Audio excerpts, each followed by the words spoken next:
Hi, this is Bill, and this is Progpaganda. Roxy Music were one of the great English bands of the 1970s and early 1980s. They were very successful in the UK and in Europe, amassing a string of hit albums and singles over that time with various of their members, including vocalist Bryan Ferry, original synthesizer player Brian Eno, guitarist Phil Manzanera, and woodwinds player Andy Mackay, all achieving success as solo artists to varying degrees over that time as well. The band achieved their greatest success, arguably, with their last studio album in 1982, Avalon, which was a multi-platinum hit and helped them to achieve great notoriety at last in the United States via the then new music television, MTV. During the 70s, Roxy Music toured the United States and had their fans in the States, but they operated more as a cult band and never really achieved great success until their last studio album in 1982, after which, completing a fairly lengthy tour for Avalon in 1982 and 83, the band broke up. Roxy has regrouped for reunion tours at various times since then, most recently touring in 2022 to celebrate the 50th anniversary of their first album. They also, shortly before then, were named to the Rock and Roll Hall of Fame. Interestingly, though, their legacy is one that, at least in the United States, hasn't endured the way one might think.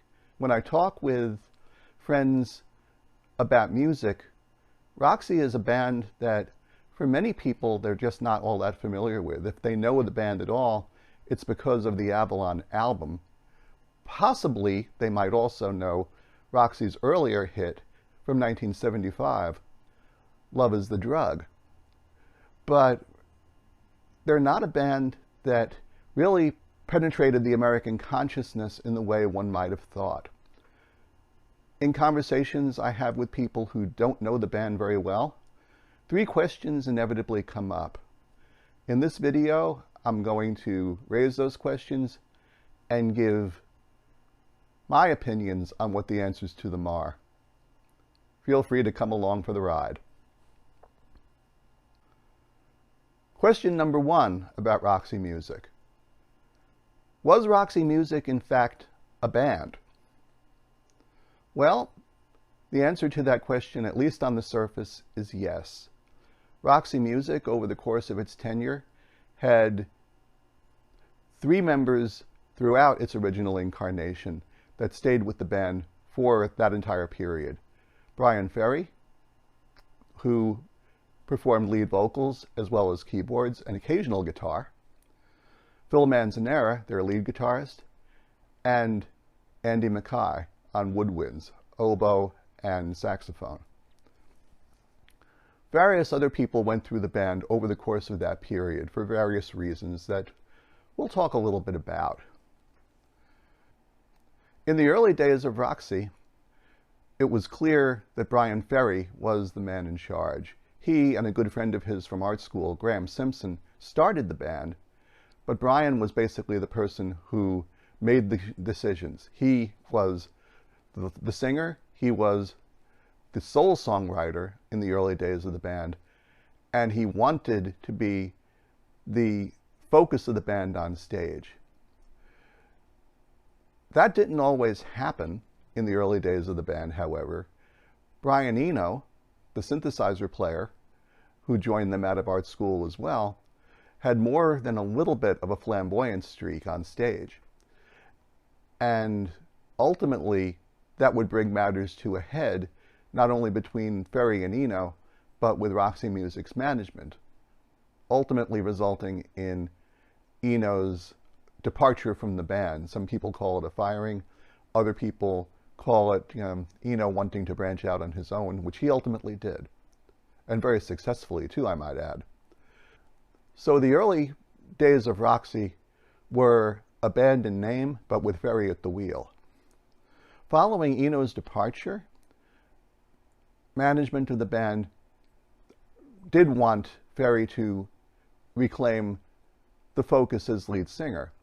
But the other members of the band, who by this time were enjoying success and were realizing the skills and success of their own abilities, wanted to have a voice in the band, particularly when it came to songwriting. To that end, Phil Manzanera and Andy Mackay would often step up to co-write songs with Ferry, and over the course of the band's third through fifth albums, those albums being Stranded, Country Life, and Siren, this model would endure, with Ferry continuing as the primary songwriter and as the onstage focus, but with Manzanera and Mackay providing a significant amount of assistance with songwriting. Roxy Music would go on hiatus after a tour in 1976. This was due for several reasons. By this point, the members of the band were beginning to branch out into solo projects. By 1976, Bryan Ferry had made 3 solo albums. Phil Manzanera was beginning work on one as well, and Andy Mackay signed on to help write the soundtrack for what would become a hugely successful Thames Television miniseries called Rock Follies. So the bottom line was all the members of the band were interested in working on solo projects and taking something of a break. By this time also, Bryan Ferry, for personal reasons, wanted to separate for a while. He had fallen in love with the American model Jerry Hall, and she was very keen to remain in the States to further her career independently from Bryan's solo career. And Ferry repatriated to the United States for a time to live with Hall. They, of course, ultimately broke up, with Jerry Hall pursuing a 20 years plus relationship with Mick Jagger. Bryan Ferry reached the conclusion that the best way to get himself reestablished was to relaunch Roxy Music, which he did with assistance from Manzanera, Mackay, and drummer Paul Thompson in late 1978. They would start what I would refer to as the third period of the band. The Roxy Music reunion period was one where Bryan Ferry was, again, very much the focus of the band.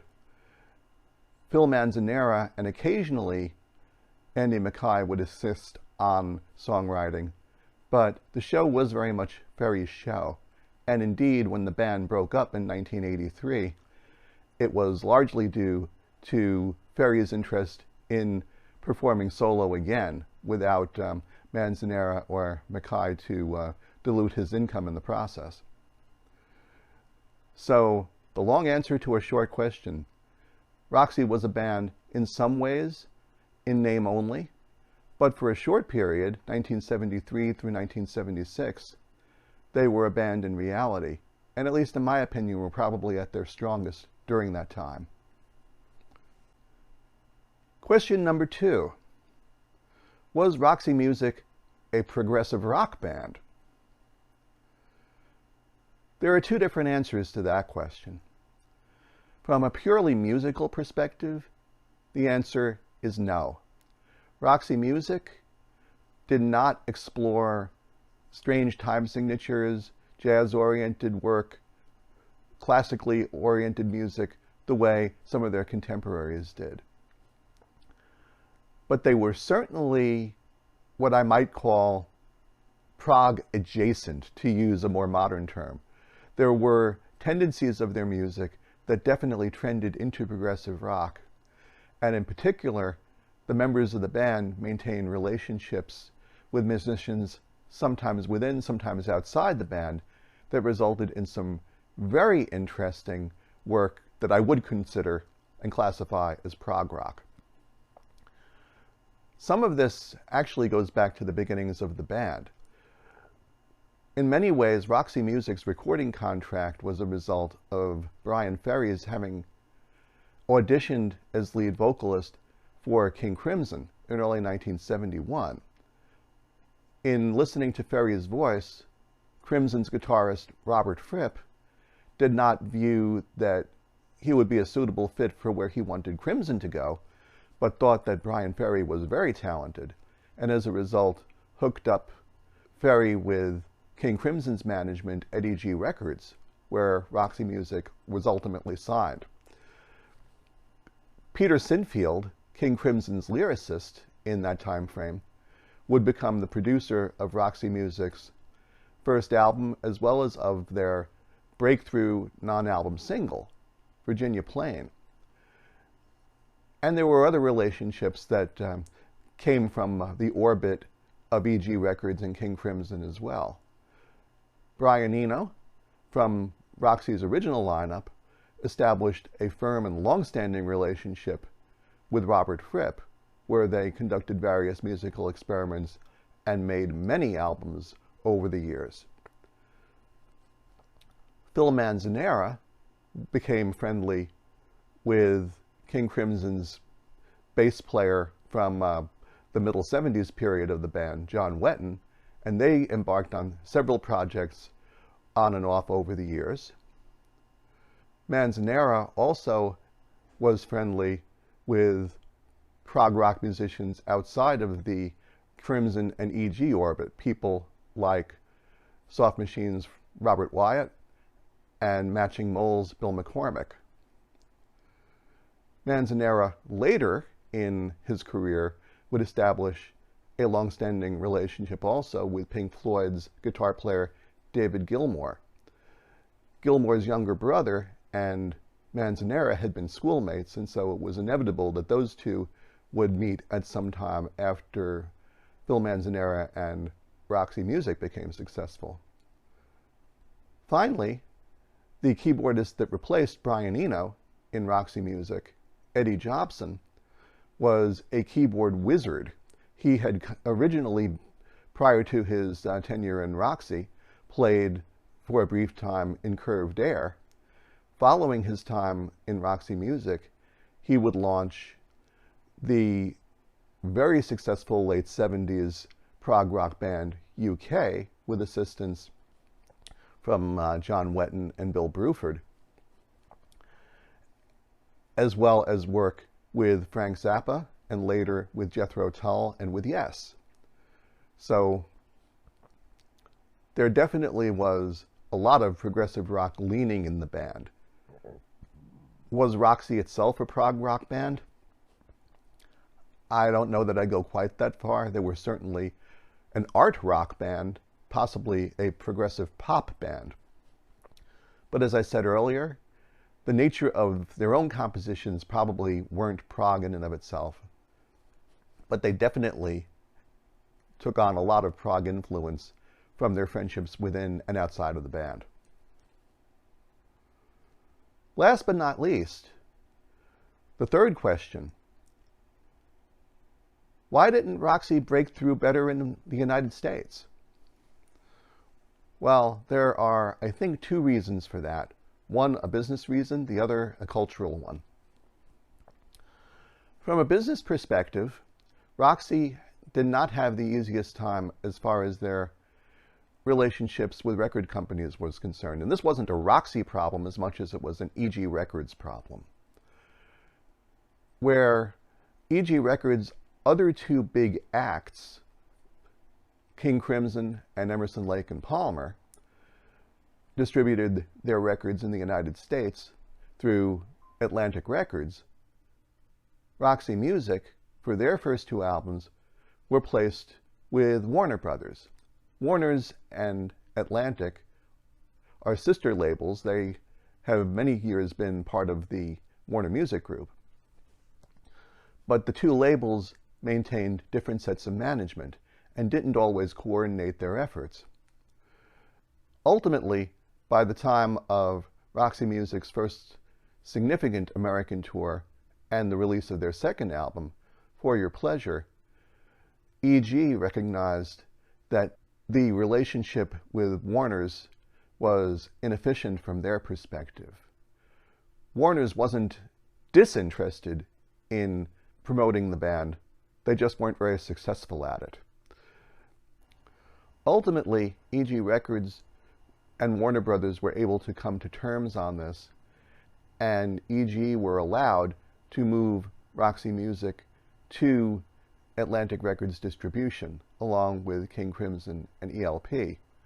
The idea being that having all three EG primary acts with one American distributor would allow leverage for all. However, this didn't really last very long either. By late 1974, King Crimson had disbanded, and Emerson, Lake and Palmer had separated itself from EG Records to work directly with Atlantic Records on distribution of their new label, Manticore Records, which left Roxy Music, who by this time had not yet broken through in the United States, as being something of an orphan with Atlantic. It also probably didn't help that Atlantic Records was, by some American big box distributors, forced to censor the album cover of Roxy's fourth album, Country Life, because of its, well, somewhat risque photograph on the front cover. So the bottom line of all of this was that in the early days of the band, Roxy really didn't get the promotion that they might have because of the inconsistency of who was in charge of distribution of their records. Ironically, by 1982, when Avalon was ready for release, EG Records had consolidated its distribution with Warner Brothers. In addition to Roxy working with EG Warner, King Crimson was as well. In fact, much of Roxy's 1982 tour was a co-headline affair, with Roxy Music opening for King Crimson on some shows and King Crimson opening for Roxy at others. Both acts received great support from Warner's over this period, and in particular, Roxy Music being very photogenic in its approach, an issue that had previously, prior to the MTV era, actually worked as a hindrance to them. We'll talk about that in a moment.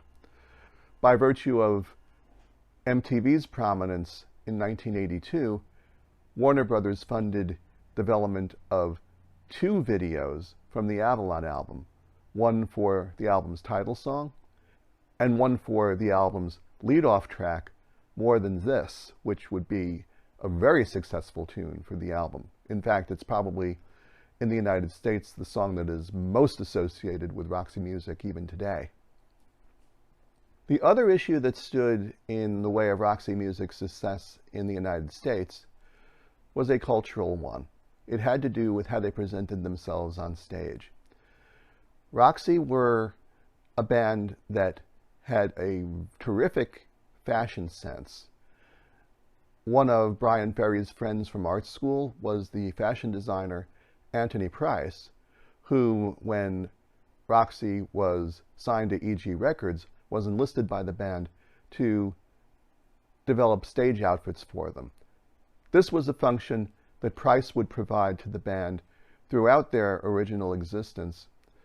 He would, in addition to developing the band's stage attire, also be in charge of cover shoots and enlisting fashion models for the various album covers that Roxy would produce over this period.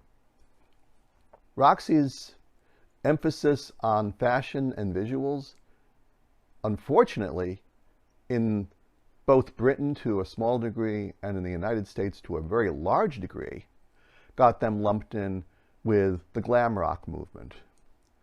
And this was unfortunate because in Britain to an extent, and especially in the United States, glam rock was, rightly or wrongly, associated with gay culture.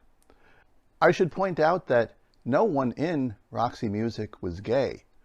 Far to the contrary, Brian Ferry was notorious in the British press for carrying on romantic liaisons with the cover girls of the Roxy Music album covers, Jerry Hall, of course, only being one of those. And in fact, one of the things that sometimes rankled Ferry about Brian Eno during his presence in the band was that in some regards, despite his somewhat androgynous presence on stage, Eno was equally adept to pulling ladies on the road as well as Ferry did. Ferry, however, did make comments to the press about his art school heritage and the fact that as a result that he knew quite a few gay men from that experience and that he was very friendly with them and understood them well. This may or may not have been a smart move given the culture of England and of the United States at the time. I should go on further and say this was not a phenomenon that Roxy Music suffered alone. In the United States, David Bowie didn't become a really big star until he abandoned his Ziggy Stardust persona and dispensed with his significant costuming and makeup. Similarly, Mark Bolan and T-Rex never really hit in the United States to a great degree, even during their landmark period of 1971 and 72, which largely predated Roxy Music's existence. So this, unfortunately, wasn't a Roxy thing, and it wasn't strictly because of the business issues that EG Management and EG Records were facing with Warner's and with Atlantic. This was a cultural thing. As a result, it was difficult for Roxy to get television time in the United States on the big shows of the day. By the time of their fourth album, Country Life, Roxy was able to get some level of television time at last, in particular on Bert Sugarman's late night show, The Midnight Special. But that being said, American audiences weren't really given much of an opportunity to even become familiar with Roxy Music between the business issues that I mentioned a few moments ago and the cultural issues that tended to keep them off of television and off of radio. By the time of Avalon's release in 1982, of course, things were very different. MTV had emerged, and Roxy Music were tailor-made for it in their visual approach. It also helped immensely that Roxy Music, because of its success in England over the 70s, had provided tremendous influence to other bands that emerged in the early 1980s through the success of MTV. Bands like, for example, Duran Duran, Tears for Fears, and ABC, to name just a few. Duran Duran admitted in interviews at the time that they were so influenced by Roxy Music that their singer, Simon Le Bon, and their keyboard player, Nick Rhodes, took visual cues to look on stage in a rather similar manner to both Brian Ferry and Brian Eno. They even took this to the point of enlisting Anthony Price as their costumer. So Roxy Music made its mark in the United States, to be sure, just not necessarily in the way they might have planned. They were tremendously influential, and they ultimately were able to break through in their own right. But it took a while, and unfortunately for them in the States, never really got the attention they deserved, even today. Anyway, those are my opinions on the matter. Be interested to see if you agree. Even more interested in case you don't. If you liked this episode, of course, please let us know by clicking like on the screen. And of course, feel free to subscribe to the channel as well. In our next few episodes, I'm going to be talking a bit more about Roxy Music. As I mentioned, I view that there were 3 periods of the band's existence where there were distinct changes in their approach. The first period being those of Brian Eno's tenure with the band in 1972 and 73. The next period from 1973 to 1976, where Eddie Jobson replaced him and where the band took on more of a band mentality, with Manzanera and Mackay providing songs as well as Brian Ferry. And the third period, the post-hiatus reunion period of 1978 through 1983, where, again, Avalon was the primary focus of the band's work, but where the band produced some other notable albums and singles as well. So we'll start that discussion with some focus on the Brian Eno period in our next episode. Thanks for joining us. You take good care. Bye-bye.